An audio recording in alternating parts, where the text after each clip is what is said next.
habari zetu ni kwamba mikakati imewekwa na serikali kuu ili kuondoa nchi kutoka katika mgogoro huu wa vita katika sehemu yake ya mashariki. Kile kinachotarajiwa sasa kutoka kwa raia ni ushirikiano na viongozi wa vyombo vya usalama. Ujumbe wa gavana wa Kivu Kusini akiwa amerejea kwenye mkoa wake wa kazi baada ya safari ya miezi kadhaa aliyoifanya huku mjini Kinshasa. Alisema wakati wa mkutano wa hadhara uliofanyika siku ya Jumanne hii huko Mulongwe ni katika eneo la Orange. Katika ujumbe wake gavana Jean-Jacques Purusi pia amesisitiza kwa wakaji kuepuka aina yoyote ya ujeuri na ukiukwaji wa haki za binadamu, akieleza kwamba sheria itafuata mkondo wake baada ya utulivu kurudi nchini. Gavana Purusi hakukuwa vile peke yake, alikuwa pamoja na naibu waziri wa mambo ya ndani anayehusika na masuala ya desturi na mila ambaye atakwenda katika tarafa la Fizi kutoa msaada kwa wahanga wa mafuriko ya hivi karibuni huko Kasaba. Kazi hii inathibitisha kujitolea kwa serikali kukabiliana na dharura za kibinadamu huku akifanya juhudi za kuimarisha usalama.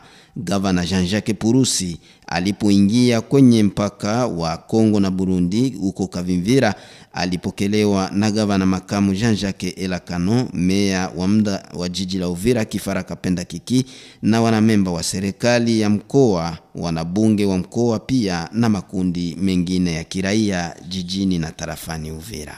Kutoka kwenye tabaka mbalimbali za mji wa Uvira na tarafani Uvira wametaja kujitolea kwao kwa kuchangia hasa kurudisha amani katika ukanda. Hayo wameyajulisha hiyo jana kisha mchana kati wakati wa kupitia majadiliano kuhusu ushujaa wa wanawake katika ukanda. Hayo wameyaendesha katika ukumbi wa mwanamke kwenye munisipaa ya jiji la Uvira ikiandaliwa na shirika la Crepad. Waandalizi wamejulisha kuwa mwanamke anao uwezo wa kuweza kusisimua viongozi madarakani ili kutia kipaumbele hasa kipaumbele cha amani kutokana tu na vurugu zinazoripotiwa kwa wakati huu. Hapa na msusuruka Aline mmusika wa kilimo na mifugo kwenye shirika la Crepad anajulisha hapa sababu za kikao chao. Niliandaa hii kikao ili kuwaita wamama ambao wanakuwa na mawazo fulani ambayo itaweza saidia jamii letu ili turudie kwa usalama yenye tulikosa kupitia hii mizozano, hii mavita yenye inatuhusu sie wote. Nakuwa miezi karibuni 5 tangia mwaka ilianza, tunavivre masituasio zenye hazitupermetre kuendelea. Makazi zinafunga, wamingi wamefunga makazi. Tukaona hapana, kuambatana na ile vitu yote yenye inatuhusu, tuikale tuongee ili kutafuta tena amani. Ni kwa niaba ile tuliita wamama wenye wataweza changia kwa kurudisha amani.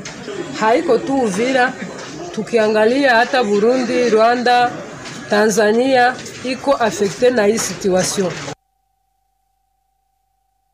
Kwa upande wake Bi Abigail Bitondo, mkufunzi wa kikao hicho, inabidi mchango wa mwanamke ili kutatua shida zao za leo kwa kupata amani. Hapa anajulisha wamama kupitia ushujaa wao wanaweza kuleta mchango wa kuboresha hali ili tufikia tuweze kujenga kundi yenye wamama watakaziwa tena juu ya mafunzo kuhusu kuleta amani na kuwapeleka wafikirie na kutimiza mpangilio fulani kwa ajili ya kuleta yao mchango kwa amani. Kwa kweli kwa kuonana kimwili iko vigumu sababu tuko mbali, hakuna njia, lakini tunazungumzia nao kupitia simu, tunazungumzia nao kupitia mitandao mbalimbali.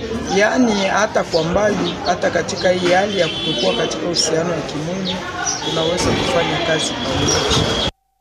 Ni kwamba akina mama walioshiriki mjadala huo wametaja kuamini kwamba mchango wao utasaidia saa kwa kuleta amani katika kanda la maziwa makuu. Bibi Bulela Mulago wa shirika la Mothers Union kutokea kule nchini Burundi anayajulisha ifuatayo. Tumeshukuru sana CRIPADE kwa gisi imejihusisha na kwa hii muda ambayo tuko katika lile hali mbaya ya vita ya kutukosesha amani, na CRIPADE kasimama kufanya hii conference deba kwa siku ya leo. Pamoja na nguvu za Mungu ambazo tunamtumikia, wamama tunaweza kutafuta amani kwa njia zimoja na zingine.